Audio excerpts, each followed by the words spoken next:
Sleep Hacking with London Real, brought to you by Bulletproof. Learn how to hack your sleep. You make a quote or said something on an interview, and you said that hip hop music and a lot of pop music, it ultimately is about the artist. Especially in hip hop, a lot of times where it's how great the artist is, and the artist, by promoting themselves, they promote their music. And I don't know if you were necessarily a big fan of that type of promoting yourself in that musical way. I mean, how does that differ from, say, what you guys do, and how do you think a musician should address themselves in their music? That's interesting. I actually do touch a bit on this in my speech tonight, Okay. but like how, sort of a lot of popular music and, like you say, mainstream rap. I mean, I'm a massive fan of underground hip hop, but sort of mainstream rap music is it's very narcissistic.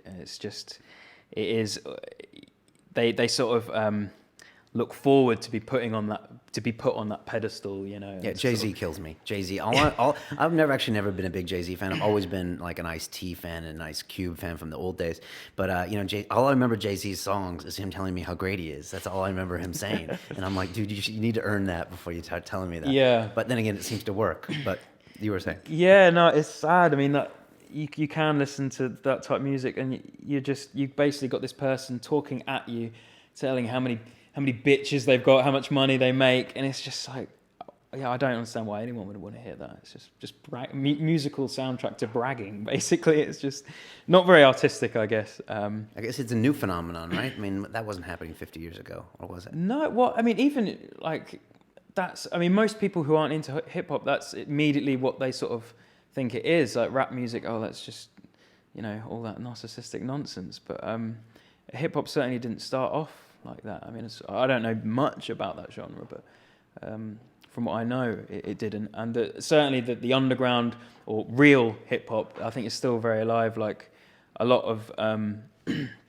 UK hip hop scene is, you've got people like Low Key, Mike Righteous, Akala. They're all really talking about, like, it's social commentary, basically. Yeah. It's Yeah. meaningful. And again, it's same with punk. You know how they call it spitting.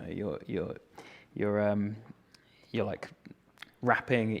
You're quite vehement in your lyrical delivery, and so you want that to have some sort of foundation. You want your lyrics to mean something. Right. I don't know how you can vehemently deliver a lyric if it's just bragging. It's just unless you really are an egotistical twat.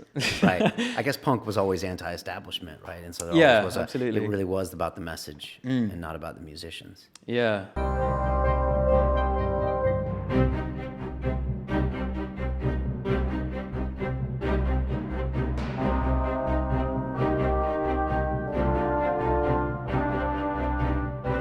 This week on London Real, we have astrophysicist Neil deGrasse Tyson.